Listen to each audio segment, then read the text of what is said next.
Puja Bakti.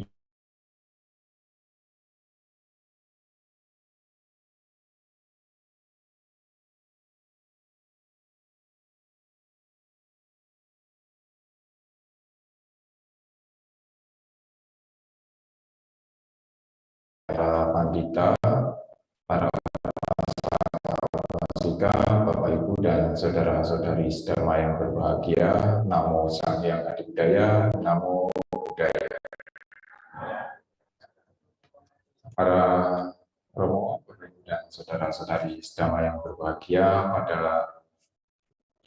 malam hari ini saya akan membawakan sebuah topik Dhammadesana yang berjudul Bahagia di Kehidupan Ini dan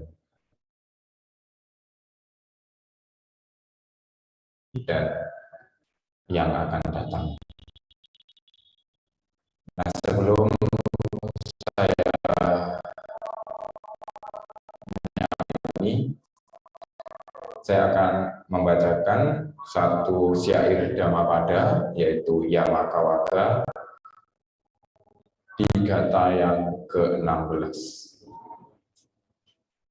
Idamo dati pejamo dati kata punya pobayatamo dati so modati so pamodati diswa kamawisudhamatano. Di dunia ini ia berbahagia, pelaku kebajikan bergembira, berbahagia di kedua dunia itu. Ia bergembira dan bersuka cita karena melihat perbuatannya yang bersih. Sadu.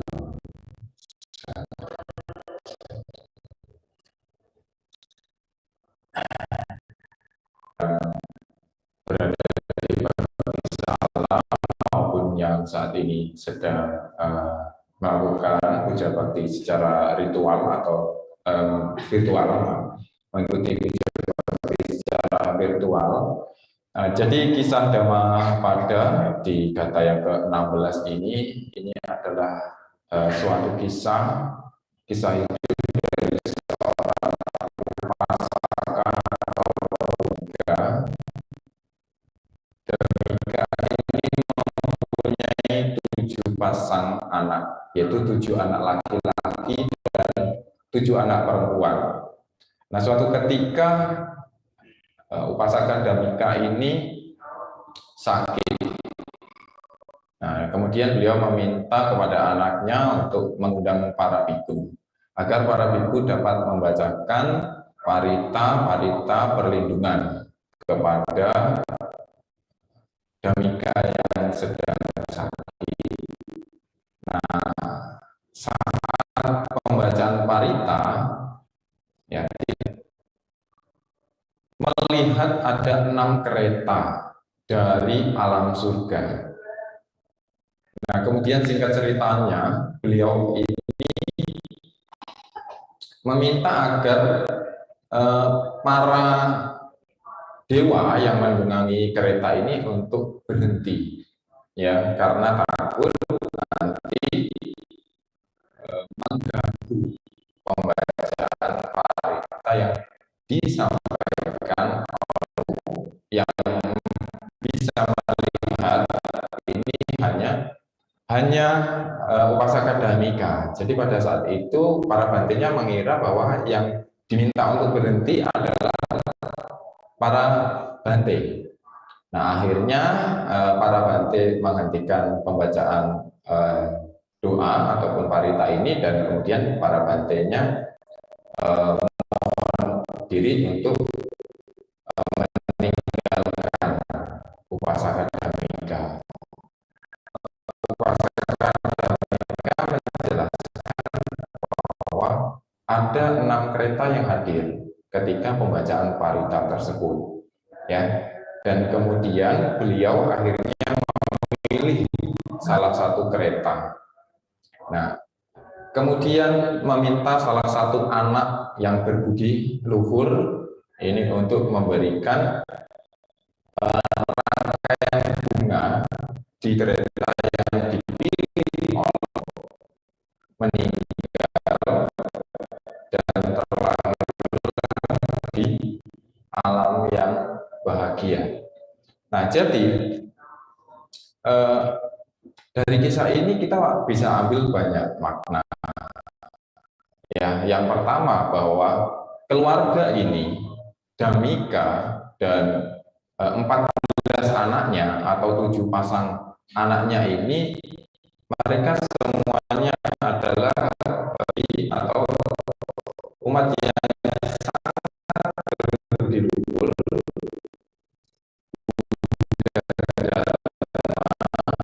dan kemudian mereka banyak melakukan kebajikan, ya, salah satunya adalah melalui dana atau berdana. Nah, yang dapat kita ambil lagi dari kisah ini bahwasanya di sini adalah satu bentuk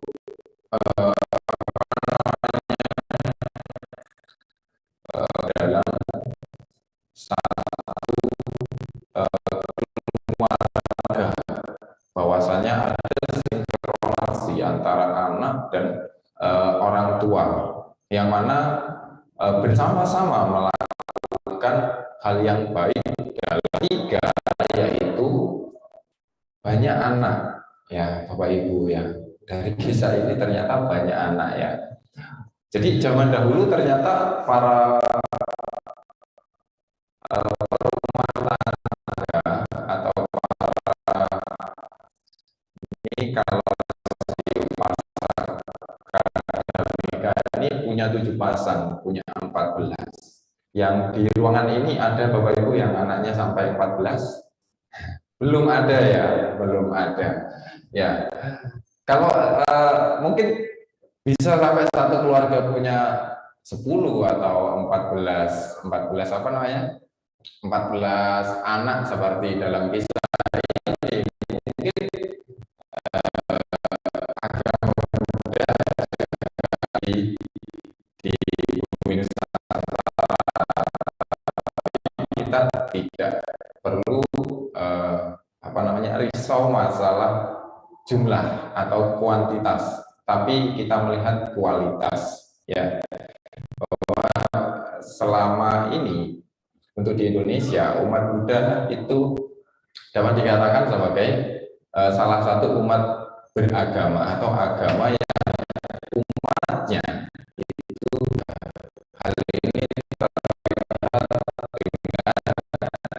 tidak adanya konflik, ya, konflik-konflik yang bersinggungan yang mengenai agama itu didahului dari umat Buddha. Berarti umat Buddha cukup dewasa dalam kaitan memaknai kehidupan beragama. Tapi kalau apa namanya, ada 14, ya, bagus juga, ya. Kata Su Seci, ya, kamu nggak usah apa namanya, keluarga berencana, buat anak sebanyak-banyaknya, gitu ya. Kalau orang Jawa dulu ada istilahnya banyak anak banyak rezeki, iya nggak Pak Tri? Pernah dengar itu Pak Tri? Nah, orang tua pernah menyarankan itu Pak Tri? Oh belum, ya? Oke, ya. Oke, Bapak Ibu. Jadi itu dari kisah ini bahwa sinkronasi kehidupan beragama di dalam keluarga itu sangat baik, dan kita harus melihat di sini bahwa antara orang tua dan anak itu mampu menjalankan kehidupan beragama, menjalankan apa namanya, kebajikan secara bersama-sama. Nah, pada saat itu orang tuanya sakit, bahkan ke-14 anaknya bisa datang, bisa berdoa, memberikan pertuannya, yaitu si Upasaka Dhammika. Nah, Bapak Ibu dan saudara-saudari sedama yang berbahagia, pada bulan ini di tradisi Tionghoa dan juga di Wihara Buddha Warman, ini kita ada satu upacara ya. Upacaranya yaitu upacara patidana atau pelimpahan jasa dalam rangka cengbeng ya. Saya sangat respect sekali ya dengan kebudayaan masyarakat Tionghoa yang sangat memegang teguh tradisi, dan tradisi ini juga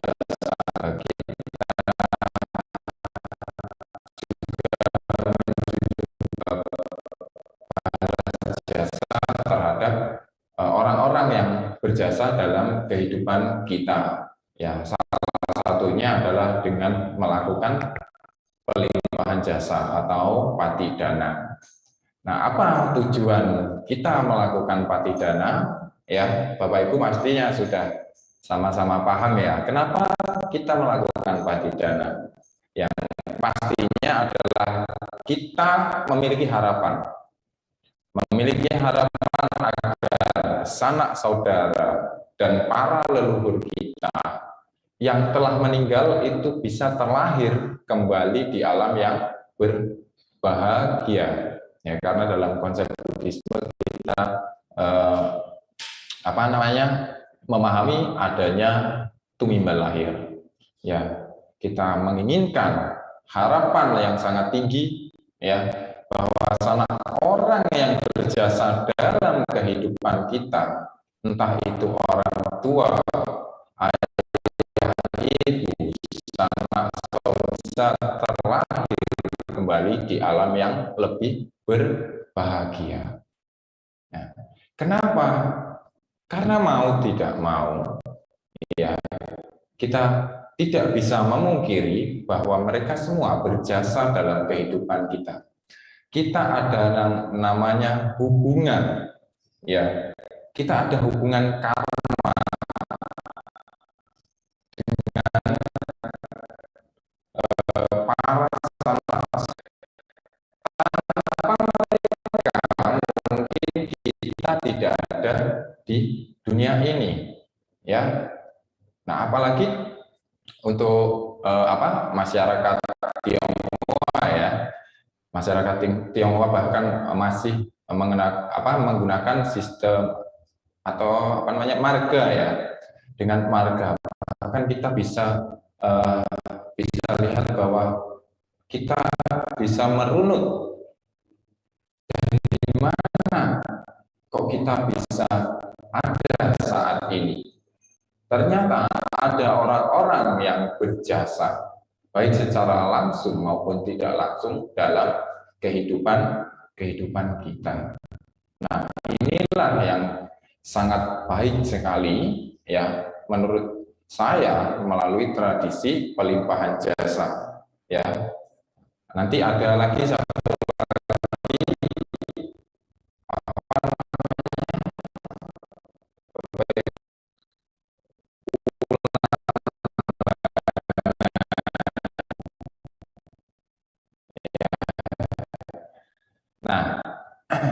Nah, dari upacara pelimpahan jasa ini, selain bakti kita terhadap sanak saudara, terhadap para leluhur yang telah mendahului kita, ya, ada hal lain yang bisa kita petik.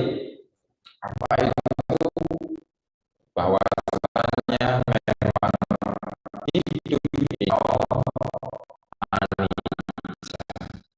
ya, bahwa segala sesuatu, setiap yang dilahirkan pasti akan mengalami kematian. Segala sesuatu yang timbul itu pasti akan banyak.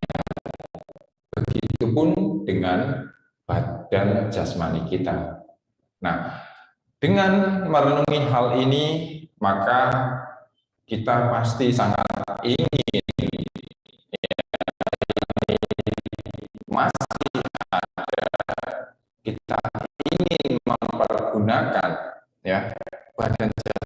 jasmani ini untuk kebahagiaan diri kita maupun kebahagiaan makhluk lain ataupun orang lain, terutama untuk kehidupan ini. Nah, setelah bahagia di kehidupan ini, nah, kita akan bahagia di kehidupan yang akan datang. Nah, karena pada dasarnya Bapak Ibu, setiap orang itu pasti ingin hidupnya itu bahagia, baik dalam kehidupan ini maupun di kehidupan yang akan datang. Ada nggak dari kita yang, oh saya happy aja di hidup ini, saya nggak mikirin nanti saya setelah meninggal, pokoknya saya mau hidup bahagia, ya, mau nanti saya meninggal terakhir di alam rendah, saya tidak peduli, ya. Ada nggak yang berpemikiran demikian? Enggak ya. Bahkan kalau ditanya kita apakah siap untuk kita apakah siap untuk meninggal? Ya, beberapa dari kita mungkin menjawab belum siap. Kenapa belum siap? Karena kita tidak pernah tahu kemana nanti kita akan pindah. Ya, jadi kita pasti masih ada sedikit keraguan. Ya, kenapa kita takut? Karena yang kita takutkan bukan kematiannya, tapi kemana kita setelah meninggal, itu yang kita takutkan. Ya, jadi ada orang ingin hidupnya saat ini bahagia dan kemudian di kehidupan yang selanjutnya ini menderita. Ya, tidak ada apalagi Bapak Ibu hidup di dunia sekarang ini menderita, nanti setelah meninggal menderita juga, pasti tidak ada. Ya, secara pola pikir manusia kita itu ingin bahagia dalam kehidupan ini dan dalam kehidupan yang akan datang. Walaupun ada beberapa manusia ataupun beberapa ajaran itu yang mengatakan bahwa hidup yang sekarang ini adalah, ya, ini pun ada sejak zaman kehidupan Buddha ya. Jadi di kehidupan Buddha itu ada seperti para petapa yang mengangkat salah satu kakinya selama hidupnya. Itu ada Bapak Ibu. Kemudian ada, kalau yang sekarang ada yang bahkan mengangkat tangannya selama hidupnya sampai tangannya tidak difungsikan. Ya, ada lagi yang tidak mandi selama hidupnya karena merasa bahwa mandi itu bisa membuat diri kita menjadi sakit. Ya, jadi ada beberapa konsep-konsep yang mungkin memang berbeda.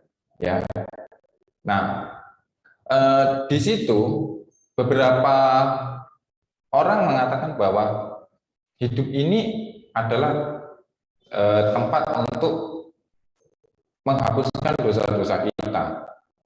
Bagaimana caranya kita menyiksa diri kita di kehidupan ini? Nanti setelah meninggal kita akan bahagia. Karena di kehidupan yang lampau kita banyak melakukan hal-hal yang buruk atau konsepnya itu bayar hutang. Ya, tapi Bapak Ibu kita sendiri nggak pernah tahu hutang kita itu berapa. Ya, semisal kita memiliki hutang kita 10.000 dan kita melakukan cicilan sehari 1.000. Ya, selama hidup kita selama 40, ya kalau saya sekarang 31-an tahun, itu sudah lebih banyak, sudah berlebih. Nah, kelebihannya apa nggak sayang kalau tidak kita gunakan untuk melakukan hal-hal yang lebih bermanfaat. Ya. Nah, konsep yang demikian kalau kita melihat sejarah dalam perkembangan agama Buddha sendiri, ini adalah konsep yang tidak diterima oleh Buddha, ya, karena Buddha sudah menjalani hal ini. Yang kita lihat, Buddha pernah melakukan penyiksaan diri, ya, di hutan Urwela sebelum mencapai penerangan sempurna. Nah, di situ Buddha melihat bahwa penyiksaan diri itu tidak ada gunanya, ya, tidak ada gunanya. Kemudian ya, terlalu foya-foya atau melampiaskan segala bentuk nafsu-nafsu keinginan di dunia ini. Nah, ini juga konsep yang tidak dibenarkan oleh Buddha. Nah, Buddha mengambil yang namanya jalan tengah atau majjhima patipada.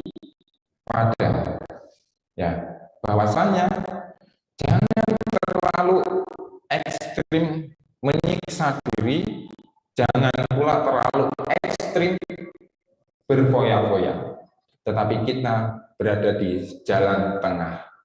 Ya, kita mampu mempergunakan kehidupan ini, ya, untuk melakukan hal-hal yang bermanfaat untuk diri kita, dan mungkin selain untuk diri kita bisa bermanfaat untuk orang lain, dan juga kita menimbun jasa kebajikan di kehidupan ini. Nah, dan kita tidak boleh lupa, Bapak Ibu, Buddha pernah mengatakan bahwa tidak mudah untuk terlahir di alam manusia. Sekarang kita punya kesempatan, punya karma baik, ya, punya timbunan kebajikan yang mengkondisikan kita untuk terlahir di alam manusia, maka mari kita gunakan kesempatan ini untuk melakukan hal-hal yang lebih bermanfaat daripada menyiksa diri ataupun daripada untuk kita melakukan kehidupan yang berfoya-foya. Nah,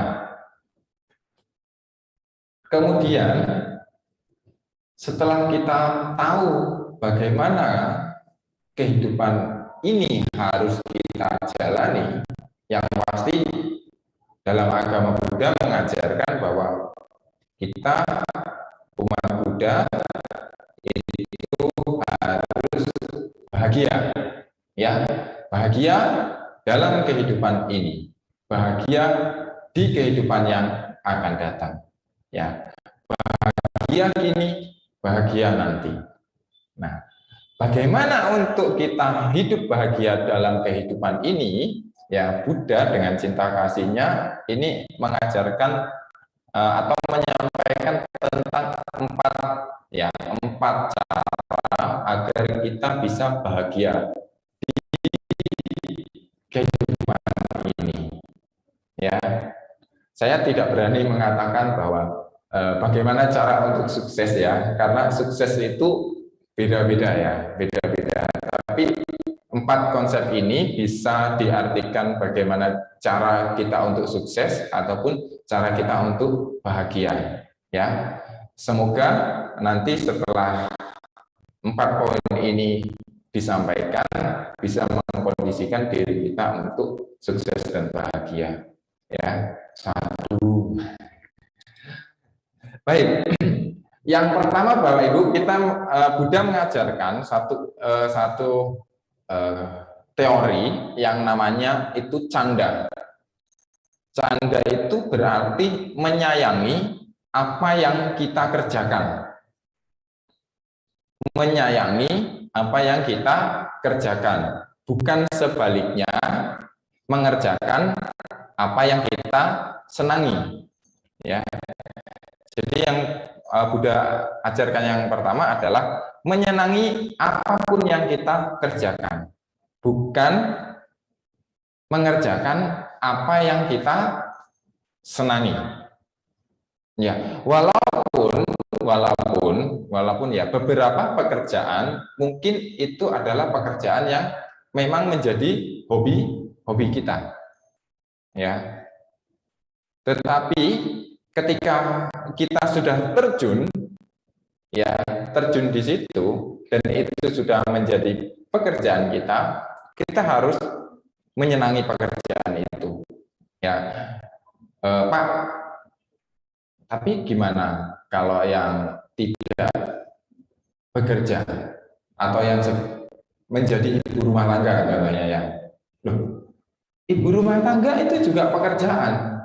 Ya, bayangkan kalau kita tidak menyenangi pekerjaan kita sebagai ibu rumah tangga, ya, bagaimana kemudian keluarga akan menjadi harmonis, ya, sebagai ibu rumah tangga, ya, masa tidak mau, ya.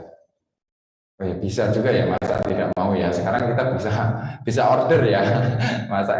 Oke, ini konsepnya mungkin keluarga yang masih konvensional ya. Ibu rumah tangga itu juga satu bentuk pekerjaan ya, merawat, mendidik anak ya,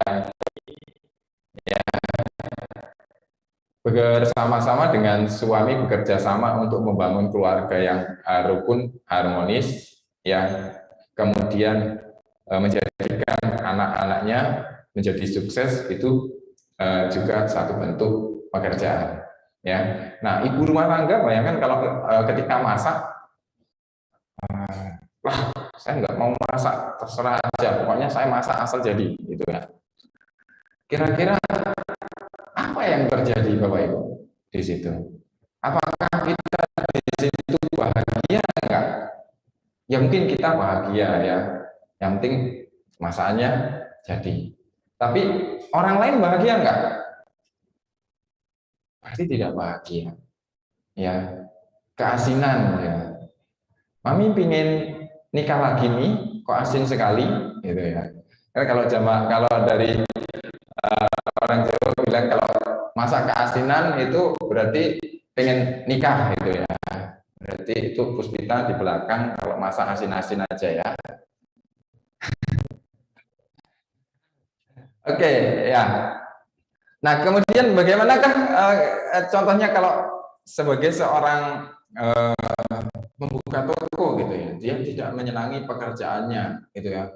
Bangun atau bangunnya siang, buka toko siang, orang yang lain buka toko jam 8, dia buka toko jam 10, jam 11, kira-kira hidupnya akan sukses, bahagia enggak?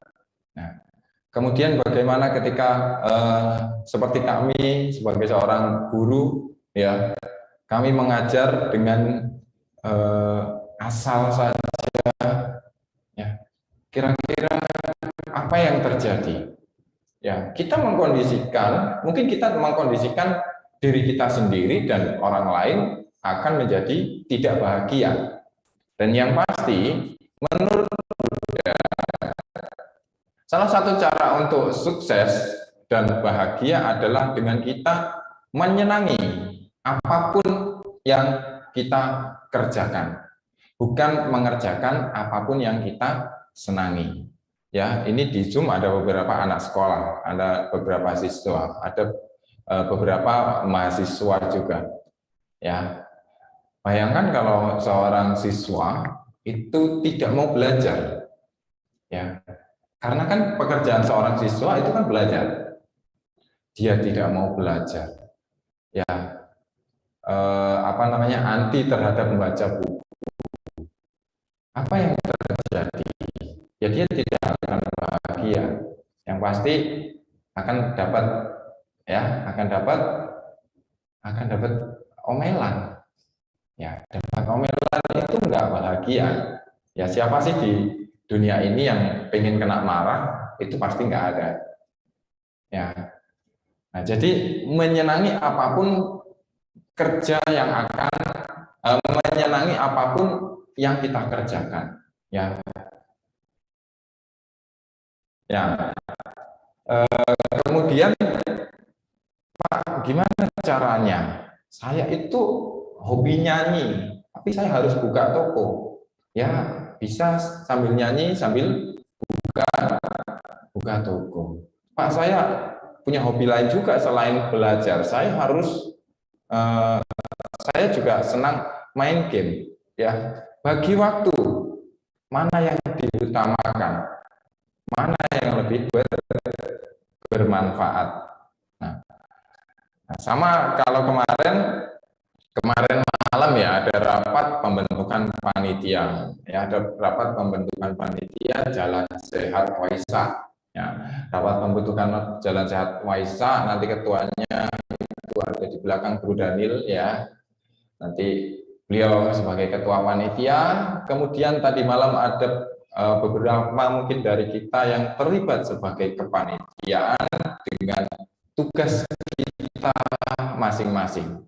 Nah, di situ ketika kita mendapatkan tugas ataupun pekerjaan ini, yang harus kita mulai pertama itu ya ini yang dikatakan oleh budaya, yaitu canda. Kita dengan tulus, kita dengan ikhlas, kita dengan senang hati melakukan pekerjaan agar kegiatan ini bisa berjalan dengan baik. Nah, yang kedua yaitu wirya. Jadi yang pertama senang dengan pekerjaannya. Kalau sudah senang dengan pekerjaannya, yang kedua akan timbul adalah wirya, yaitu semangat. Ya, semangat. Kalau sudah senang terhadap pekerjaannya, secara otomatis ya ini akan menimbulkan semangat, ya semangat untuk mengerjakan sesuatu. Ya, semangat di sini adalah semangat yang sesuai dengan kaidahnya, ya tidak dari keluar jalur ya. Semangat tapi asal. Ya, semangat di sini adalah mengerjakan sesuatu yang merupakan pekerjaan kita sesuai dengan tujuan apa yang ingin kita capai. Ya, yang ketiga itu Buddha mengatakan bahwa harus ada komitmen atau dalam bahasa Pali dikatakan sebagai cita. Ya, dengan sepenuh hati mengerjakan. Ya, apapun pekerjaan yang kita lakukan pada saat itu sampai tujuan itu berhasil dan tidak meninggalkan atau melalaikan. Ini yang dikatakan sebagai komitmen. Ya, ini kata Buddha. Kemudian yang keempat, yang terakhir, Buddha mengajarkan tentang wimangsa. Melakukan perenungan, melakukan penyelidikan dengan bijaksana tentang apa yang sudah atau yang sedang dikerjakan. Ya, melalui perenungan ini, melalui observasi dan penyelidikan serta evaluasi digunakan untuk meningkatkan kinerja. Jadi yang pertama tadi, kalau kita ingin bahagia dan sukses, pertama, senang dengan pekerjaan yang kita kerjakan. Dua, semangat mengerjakan pekerjaan itu. Yang ketiga, komitmen pantang menyerah hingga tujuan tercapai. Yang keempat, melakukan evaluasi. Ya, dan perenungan sampai nanti usaha kita atau pekerjaan kita itu benar-benar menjadi satu usaha atau pekerjaan yang baik, berhasil, dan sukses. Ya, jadi ada canda, wirya, cita, dan wimangsa. Nah, 4 ajaran ini diajarkan oleh Buddha 250 tahun yang lalu dan relevan ya terhadap perkembangan zaman saat ini. Nah, inilah hebatnya Buddha. Kenapa? Karena Buddha tidak mau umatnya menderita di kehidupan ini. Maka Buddha dengan kasih sayangnya memberikan garisan-garisan, memberikan ajaran. Kalau umat Buddha ingin bahagia, ini yang harus dikerjakan. Nah, satu lagi, kalau kita ingin bahagia juga di kehidupan ini, kita juga harus memiliki kebijaksanaan dalam kaitan adalah mempergunakan kekayaan atau menjaga kekayaan dan berteman, ya, dan berteman. Buddha mengajarkan bahwa dalam kehidupan ini kita harus mencari dan menemukan kalyana mita, teman yang baik, teman yang membawa kita menuju ke arah yang bahagia, teman yang menjaga kita, teman yang melindungi kita, teman yang bersimpati dengan kita. Ya, jangan mencari teman yang membawa kepada pemborosan. Ya, jangan mencari teman yang membawa pemborosan. Seperti apa bentuk-bentuk pemborosannya? Ya, bentuk pemborosannya diantaranya satu, judi. Ya, judi. Buddha dalam Sigalawarda Sutta mengatakan bahwa salah satu cara menjaga kekayaan kita adalah menghindari berjudi. Dua, menghindari berkeluyuran di waktu yang tidak tepat. Maksudnya adalah lewat dari jam malam, ya, karena itu bisa mungkin kita pergi ke tempat-tempat yang ya bukanya sudah memang malam, memang dikondisikan itu bukanya. Ini berkaitan dengan yang ketiga, agar kita tidak menjadi pemabuk, ya, dan menggunakan zat-zat terlarang. Jadi kita menghindari tiga teman ini, ya. Kemudian kita juga harus menghindari pergi ke terlalu sering, ya, saya tidak bilang kita nggak boleh, ya, terlalu sering pergi ke tempat-tempat hiburan yang dimana di tempat hiburan ini menyediakan hal-hal yang dapat mengakibatkan pelanggaran sila, ya. Nah, ini adalah bentuk-bentuk cara agar kita bahagia, ya. Dalam kaitannya di sini adalah bahagia dalam kehidupan ini, kehidupan berumah tangga, kehidupan dalam masyarakat, dan kebahagiaan kita tidak bisa pungkiri, ya, bahwa hidup, ya, uang bukanlah segalanya, tapi hidup itu butuh uang. Ya, uang bukan segalanya. Iya, bukan segalanya. Tidak semua bisa dibeli dengan uang, tapi uang, ya, ini dibutuhkan untuk kehidupan. Jadi ketika kita sudah berada di satu posisi yang baik, memiliki kekayaan yang baik, ya, maka kita harus bisa menjaga kekayaan ini. Salah satunya adalah menghindari 4 hal tersebut, dan kita bisa memilih bijaksana dalam pertemanan, ya, bijaksana dalam pertemanan. Nah, kenapa kok harus bahagia, ya? Kenapa kok harus bahagia di kehidupan ini? Ya, karena gimana kita bisa bahagia di kehidupan yang akan datang, sedangkan dalam kehidupan ini pikiran kita selalu sibuk terhadap penderitaan. Ya, kita tidak mengkondisikan pikiran kita bahagia. Ya, bagaimana kita bisa melanjutkan kehidupan yang akan datang di kondisi kelahiran yang bahagia.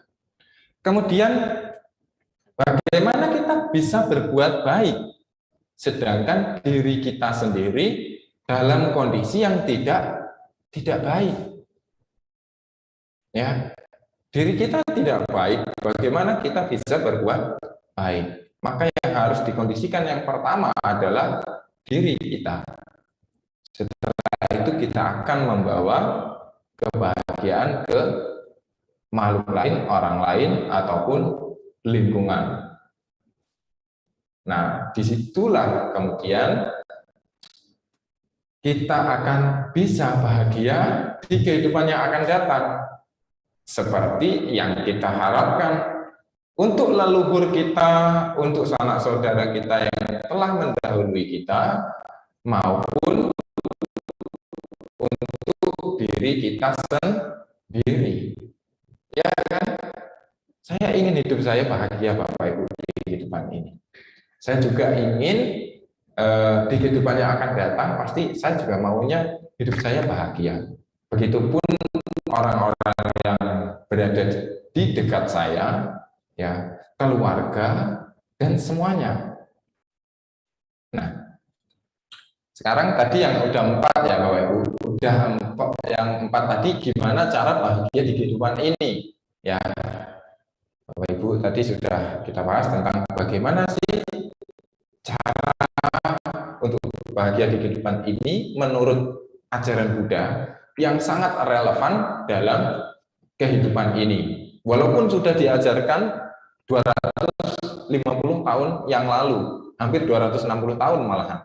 Ya, tahun ini kan 2566 tahun Buddhis, ya, tahun Buddhis untuk Waisaknya. Nah, bagaimana agar kita bisa selain bahagia di kehidupan ini, bahagia pula kita di kehidupan yang akan datang atau bahagia setelah kita wafat, ya.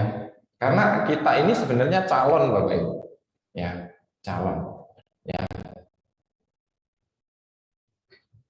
Nah, gimana caranya agar kita hidup bahagia kehidupan ini dan yang akan datang? 1, sadar atau keyakinan. Kita itu harus memiliki sadar atau memiliki keyakinan yang baik terhadap Buddha Dharma, sehingga dalam kehidupan ini kita ini mampu mempelajari, memahami, mempraktekkan dan merealisasi ajaran Buddha. Ya. Nah, kalau bahasa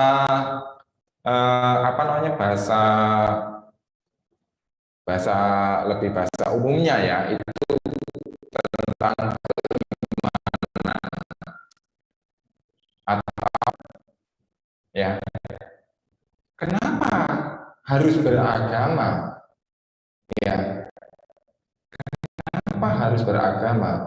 Karena beberapa permasalahan di kehidupan kita itu mungkin tidak bisa dipecahkan dengan pola pikir rasional, ya, dengan pola pikir ilmu pengetahuan.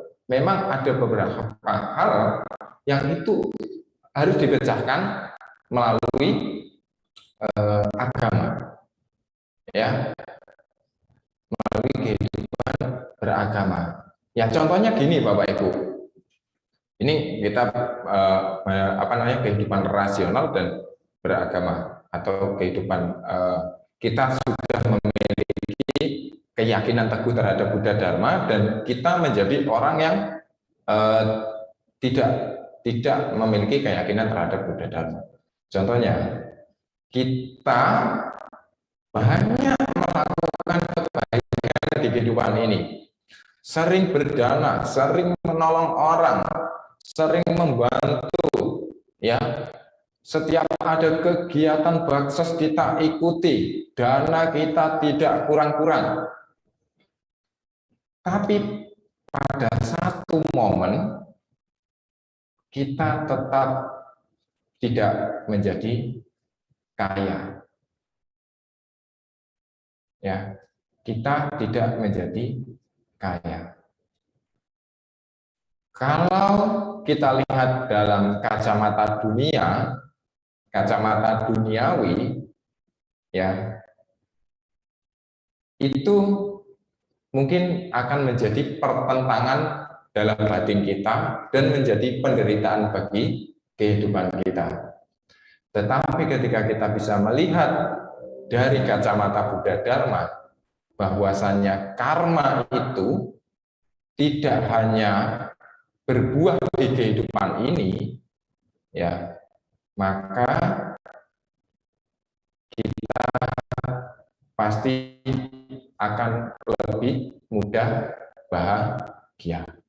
Nah, inilah pentingnya keyakinan. Nah, tapi keyakinan dalam agama Buddha tidak serta-merta hanya yakin saja. Pokoknya saya yakin agama Buddha, ya. Pokoknya apapun saya lakukan, yang penting atas nama agama Buddha. Ya, Buddha sendiri menolak pemahaman yang demikian atau keyakinan yang demikian. Keyakinan yang Buddha ajarkan adalah apa yang sudah aku sampaikan. Aku di sini Buddha ya Bapak Ibu, nanti jangan Jumadi yang ajarkan ya. Apa yang Buddha sampaikan ini kita harus pelajari, ya, pahami, rasakan, ya. Kalau itu membawa kebaikan untuk diri kita dan untuk orang lain, lakukan. Maka inilah keyakinan yang sesungguhnya. Nah, ini yang dikatakan sebagai yang pertama, yang sadar. Dengan keyakinan yang baik, kita mampu melakukan perbuatan-perbuatan sesuai dengan kaidah Buddha Dharma, tidak melenceng, ya, tidak melenceng, malah menimbulkan penderitaan. Tetapi setiap perbuatan yang kita lakukan ini adalah berdasar. Apalagi kalau wah setiap minggu ke wihara tapi nggak kaya-kaya, ya, waduh, ya, bayangkan kalau ini dilihat dari kacamata dunia, mungkin habis umat Buddha, ya. Tapi kalau dilihat dari kacamata spiritual yang berlandaskan pada Buddha Dharma, ya, maka kita akan memiliki kebahagiaan tersendiri, ya. Bahagia hidup ini, bahagia hidupannya akan datang. Nah, yang kedua Bapak Ibu, yang namanya untuk kita bisa bahagia di kehidupan yang akan datang, itu ada yang namanya sila sampada, ya. Sila sampada. Sila artinya adalah kemoralan, pengendalian diri, ya. Dengan kita melakukan Pancasila, melakukan atasila dalam kehidupan ini, ya, dalam Aradhana Tisara dan Pancasila dikatakan bahwa silena sugating yanti silena boga sampada silena niputing yanti. Dengan melaksanakan sila akan terlahir di alam bahagia.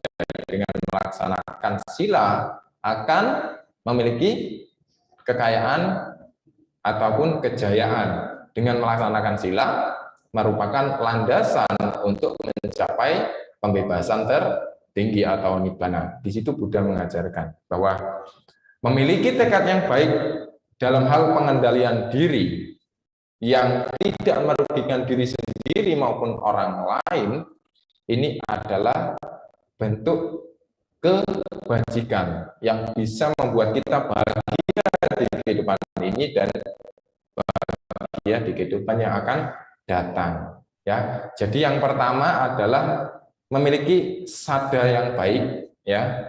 Orangnya tekun beribadah, tekun kewihara. Kemudian orangnya tidak pernah mengganggu orang lain atau tidak pernah melakukan kejahatan. Kira-kira dicintai nggak Bapak Ibu? Pasti dicintai. Hidup sekarang pun pasti bahagia. Nah, yang ketiga disebut sebagai caga. Caga sampada. Caga artinya adalah kedermawanan. Kedermawanan di sini adalah rasa ingin berbuat baik, ya, untuk membantu orang lain atau makhluk lain. Ya, kalau sila tadi mengendalikan diri, kalau caga ini lebih bersifat praktek atau tindakan langsung. Kalau sila bersifat pasif, kalau caga lebih bersifat aktif. Ya, contohnya sila pertama tidak membunuh. Kita menjadi orang yang penuh cinta kasih dan belas kasih. Sila yang kedua tidak mencuri. Kita menjadi orang yang memiliki penghidupan benar, pekerjaan yang benar, dan kita suka berdana. Sila yang ketiga pengendalian diri terhadap nafsu keduniawian. Ya, kita memiliki rasa bersyukur terhadap pasangan kita atau santuti. Ya. Kemudian yang keempat, tidak berucap yang tidak benar, ucapan kita selalu benar, lemah lembut, jujur, dan lain sebagainya. Yang kelima, tidak suka mabuk-mabukan, ya, atau menghindari mabuk-mabukan. Kita mampu meluangkan waktu untuk berlatih sati dan samajana, atau berlatih bermeditasi, mengembangkan perhatian penuh kesadaran dan kewaspadaan. Nah, dengan ini kita pasti akan dicintai di kehidupan ini maupun di kehidupan yang akan datang. Ya, sudah ibu-ibunya rajin ke wihara, ibu-ibunya selalu menjaga sila tidak merugikan orang lain ataupun pihak lain, ibu-ibunya suka melakukan perbuatan baik. Kira-kira disenangi orang nggak, Bapak Ibu? Pasti disenangi. Ya, pasti disenangi. Nah, senangi dalam kehidupan ini disenangi juga oleh para dewa. Bahagia di kehidupan ini, begitu dia meninggal akan terlahir di alam bahagia. Nah, yang keempat itu yang dikatakan sebagai panya, ya, panya sampada atau kebijaksanaan. Melihat segala sesuatu apa adanya, ya, tidak ada apanya, tapi apa adanya. Nah, dalam konsep kehidupan yang sekarang, lebih mudahnya adalah mampu memilah dan memilih mana yang baik, mana yang tidak baik. Dalam kehidupan keduniawian, kehidupan pekerjaan, kehidupan rumah tangga, mampu memilah dan memilih mana yang diutamakan, mana yang bisa dikerjakan nanti, mana yang harus dikerjakan, mana yang bisa ditunda, mana yang harus diselesaikan, mana yang bisa dikerjakan nanti, ya.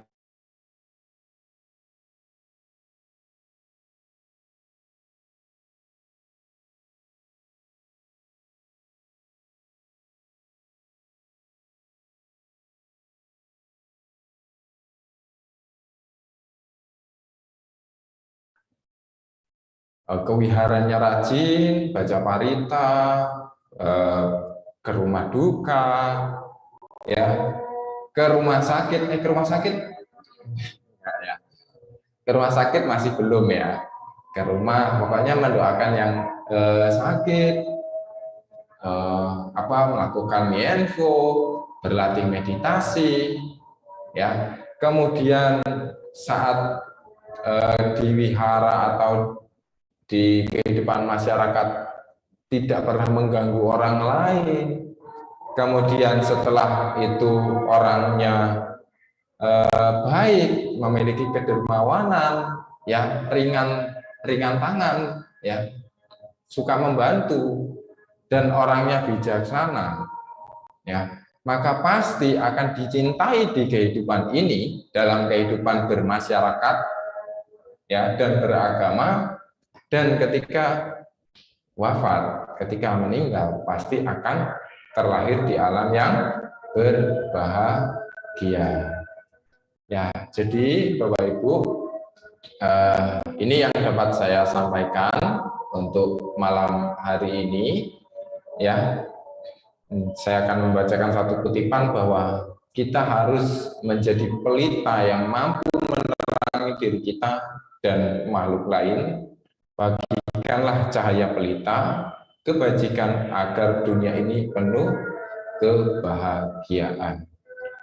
Sabisata awetawatu, sabisata bawatu, sukitata, satu.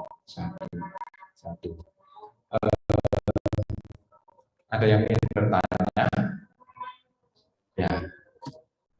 Jika tidak, saya ingin menyampaikan yang pertama adalah kegiatan Bina Widya yang ke-25 dan retret hidup berkesadaran untuk tahun 2022 tingkat SMA, SMP, dan SD sudah selesai kita laksanakan dan juga berjalan dengan sangat baik, ya, yang dihadiri oleh dua bante atau dua biksu, yaitu Suhu Xianzhong atau Bante Badra Prabawa dan Bante Badramurti, dan juga dihadiri oleh saudara kita Bapak Hendra Lim atau Pak Moming.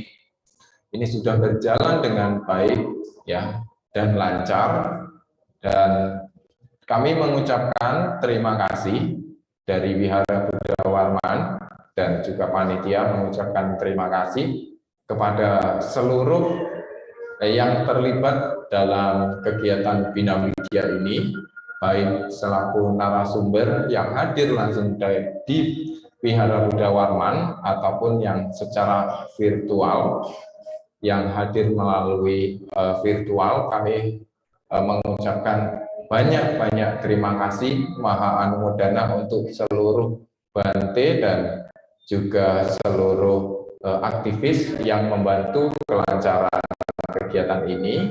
Dan yang kedua, kami mengucapkan banyak terima kasih kepada para dermawan, para donatur, Bapak Ibu semuanya yang telah memberikan dana ataupun donasi untuk kelancaran kegiatan Bina Widya yang ke-25 dan RHB ke-22 di Wihara Buddha Warman ini. Kami juga mengucapkan terima kasih kepada seluruh umat Wihara Buddha Warman yang memberikan motivasi dan semangat kepada kami seluruh panitia Bina Widya dan retret hidup berkesadaran. Semoga kebajikan yang Bapak Ibu lakukan melalui kegiatan Bina Widya ini mampu mengondisikan kebahagiaan, kesehatan, keselamatan bagi Bapak Ibu dan bagi kita semua. Satu, dan saya akhiri dengan Namo Sang Hyang Adi Budaya, Namo Buddhaya.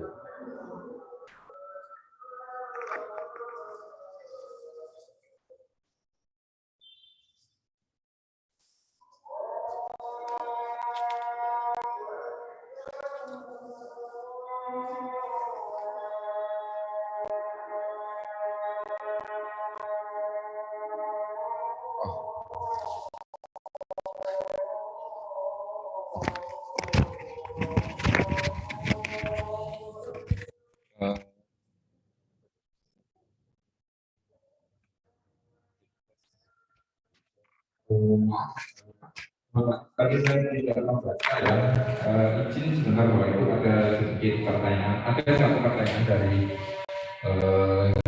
Pak Alun ya. Yang saya Pak, apakah dalam dari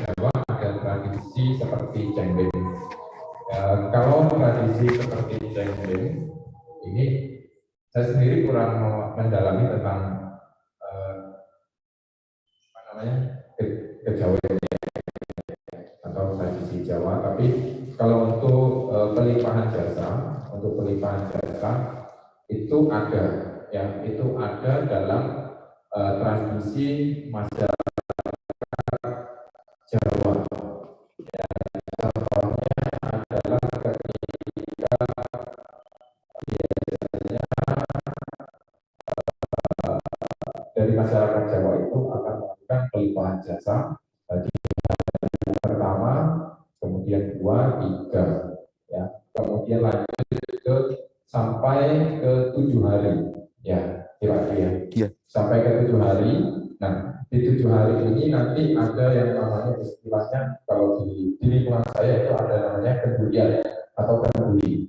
Ya, itu tujuannya adalah kita melakukan kebajikan dengan membagikan seperti makanan, ya, yang kita dedikasikan kebajikan dalam dana itu untuk orang yang meninggal. Kemudian kami ada istilahnya adalah 49 hari. Kalau masyarakat Tionghoa kan 40 hari, ya. Ya, 40 hari. Kalau kami ada sama 49. 49. Ya, 49 hari. Kemudian kami ada 100 hari meninggal. Kemudian kami ada 1 tahun, 2 tahun. Nanti di tahun yang ketiga biasanya kami akan membuatkan candi atau nisan jika ini dikebumikan, dan biasanya di situ juga kita melakukan pelimpahan jasa. Jadi secara tradisi sebenarnya untuk masyarakat timur itu hampir sama. Ya, mungkin itu jawaban saya dari Pak Alun. Terima kasih untuk pertanyaannya, dan tadi maaf saya tidak memantau Pak Alun. Oke, gimana Pak Alun? Oke, terima kasih untuk semuanya, dan selamat malam. Namo Buddhaya.